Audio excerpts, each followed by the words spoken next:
من الشیطان الرجیم بسم اللہ الرحمن الرحیم اللہم صلی علی سیدنا و مولانا محمد وعلی آلہ وصحبہ وبارک وسلم۔ حضرت بابا فرید الدین گنج شکر علیہ رحمۃ الرحمن کے در پر مخلوق جوق در جوق حاضر ہوتی اور حضور بابا صاحب سے فیض پاتی۔ آپ کا فیض بلا امتیاز مسلک و مذہب بٹتا تھا، لیکن بعض ظاہر پرست علماء بابا صاحب سے ناخوش تھے۔ اسی سلسلے میں ایک مولانا صاحب جو ہیں وہ بابا صاحب کی بارگاہ میں پہنچے اور بابا صاحب کی خانقاہ میں وہ اس لیے آئے تھے کہ بابا صاحب کی اصلاح کر سکیں۔ تو حضرت خواجہ نظام الدین اولیاء نے اس مولوی صاحب کا قصہ نہایت خوبصورت انداز میں لکھا ہے۔ مولوی صاحب جب بابا فرید الدین گنج شکر کی مجلس میں پہنچے تو اس وقت آپ کسی روحانی نکتے کی تشریح فرما رہے تھے۔ مولوی صاحب کو دیکھ کر خاموش ہو گئے۔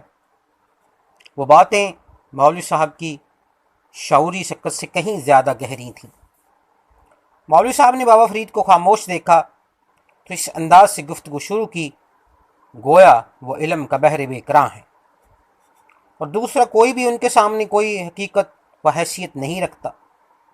کافی دیر تک وہ بات کرتے رہے اور بابا فرید الدین گنج شکر زیر لب مسکراتے رہے۔ مولوی صاحب سے پوچھا، مولوی صاحب اسلام کے کتنے رکن ہیں؟ مولوی صاحب نے سینہ پھلا کر جواب دیا، جناب 5۔ پہلا کلمہ شریف، دوسرا نماز، تیسرا روزہ، چوتھا زکوٰۃ اور 5واں حج۔ حضرت بابا فرید الدین گنج شکر نے مسکراتے ہوئے فرمایا، نہیں مولوی صاحب، آپ سے ذرا یہاں چونک ہو گئی ہے، اسلام کا ایک چھٹا رکن بھی ہے۔ مولوی صاحب فوراً بگڑ گئے اور لگے چیخنے چلانے، لا حول ولا قوت الا باللہ، یہاں تو مذہب کا حلیہ ہی بگاڑا جا رہا ہے۔ بابا فرید الدین نے جواب دیا، نہیں مولوی صاحب، آپ غور کیجئے، ایک رکن آپ بھول گئے ہیں، اور اسلام کا ایک چھٹا رکن روٹی ہے۔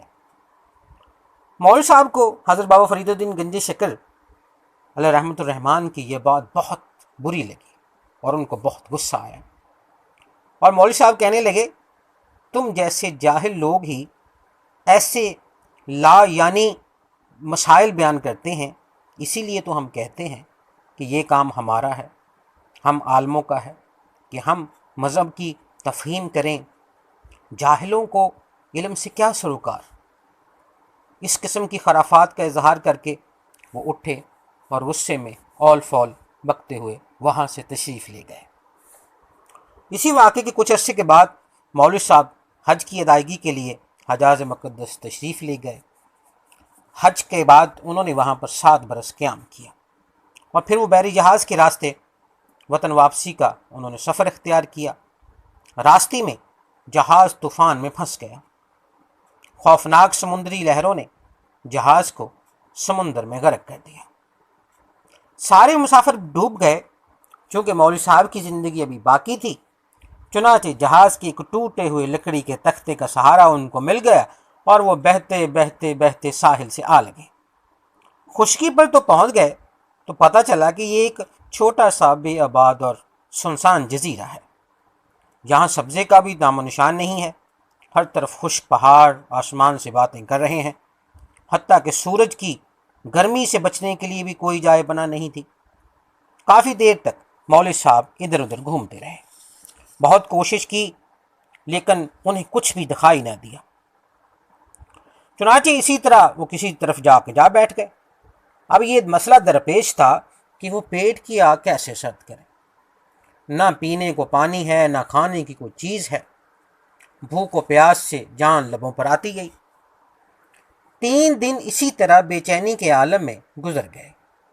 چوتھے دن جبکہ مولوی صاحب پر غسی کے دورے پڑ رہے تھے، انہیں ایک آواز سنائی دی، روٹی لے لو، روٹی لے لو، روٹی لے لو۔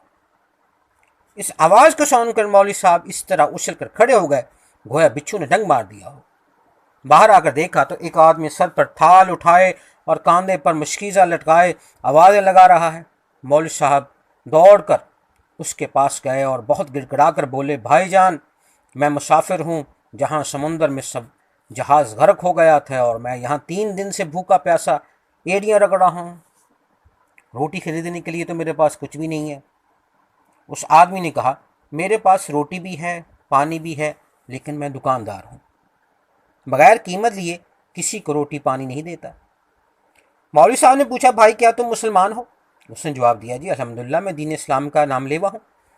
مولوی صاحب نے کہا، بھائی میں مسلمان ہوں، علم دین پر عبور رکھتا ہوں اور خدا کے فضل سے 7 حج ادا کیے ہیں۔ اسلام کی تعلیم یہ ہے کہ بھوکوں پیاسوں اور مسافروں کی مدد کرو۔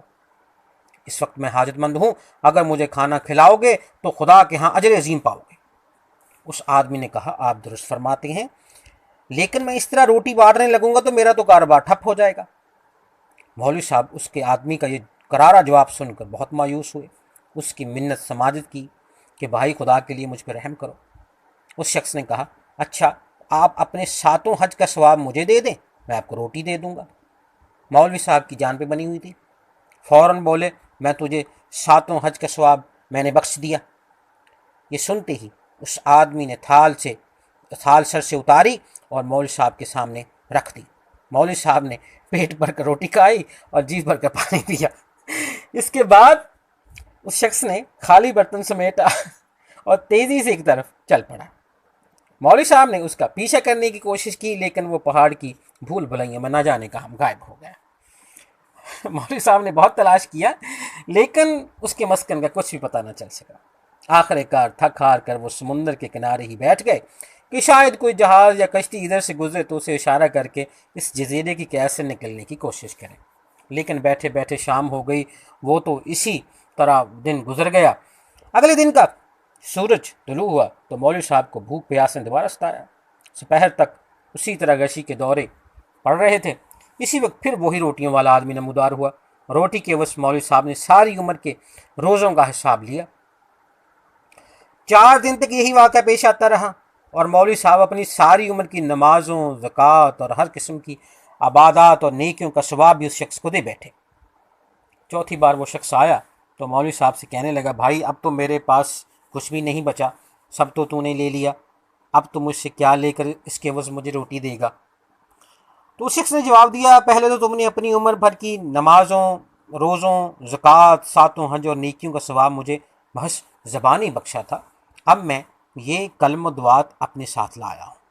اگر یہ تم تحریر لکھ دو تو میں اپنی ساری عبادت کا ثواب ایک وقت کی روٹی کے عوض فروخت کر دیا ہے، تو میں آج اس تحریر کے لکھنے کے عوض میں تمہیں کھانا کھلا دوں گا۔ مولوی صاحب کی آنتیں گل ولہ پڑ رہی تھیں، بھوک سے برا حال تھا، اس لیے انہوں نے بلا پیشو کسی بھی چیز کے یہ تحریر لکھ دی۔ اس آدمی نے کھانا کھلایا، حسب معمول اپنی راہ لی۔ اس واقعے کے تھوڑی دیر بعد مولوی صاحب کو سمندر میں ایک جہاز نظر آیا۔ مولوی صاحب نے جہاز دیکھتے ہی چیخنا جلانا شروع کیا، جہاز کو اپنی طرف متوجہ کیا، اپنا امامہ کھول کر لہرانا شروع کیا۔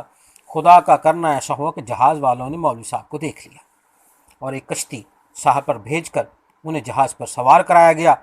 اتفاق سے یہ ہندوستان کے حاجیوں کا جہاز تھا۔ یوں مولوی صاحب خیر سے وطن واپس پہنچے۔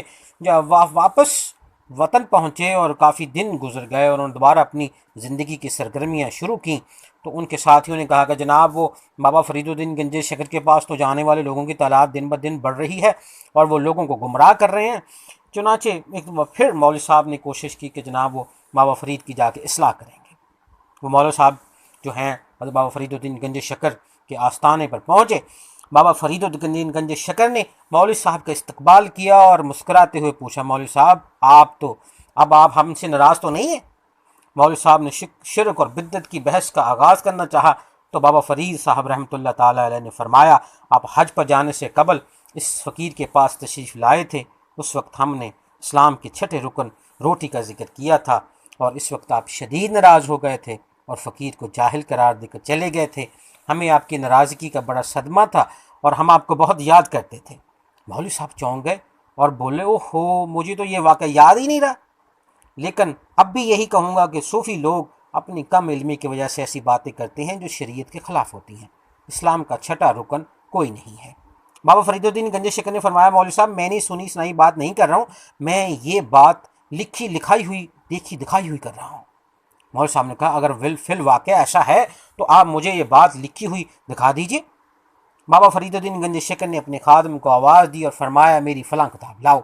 جب وہ کتاب لے آیا تو آپ نے مولوی صاحب کے سوا تمام لوگوں کو وہاں سے ہٹایا اور کتاب کو ورق الٹتے ہوئے ایک جگہ پر کہا مولوی صاحب لیجئے یہ عبارت پڑھ لیجئے۔ مولوی صاحب نے جھک کر جو عبارت دیکھی تو یہ ان کی ہاتھ کی ہی لکھی ہوئی تحریر تھی جو انہوں نے اس ویران جزیرے میں اس نان فروش کو لکھ کر دی تھی۔ تو اس وقت مولوی صاحب کے ذہن کو بہت شدید جھٹکا لگا اور وہ بے ہوش ہو گئے، اور جب ہوش میں آئے تو وہ بابا فرید الدین گنج شکر کے قدموں میں گر پڑے اور اپنے علم اور غرور سے توبہ کی اور بابا فرید الدین گنج شکر کے حلقہ ارادت میں داخل ہو گئے، اور تا دم مرگ تک وہ کسی سے انہوں نے کلام نہیں کیا اور گریہ زاری کرتے رہے اور اولیاء صالحین میں شامل ہو گئے۔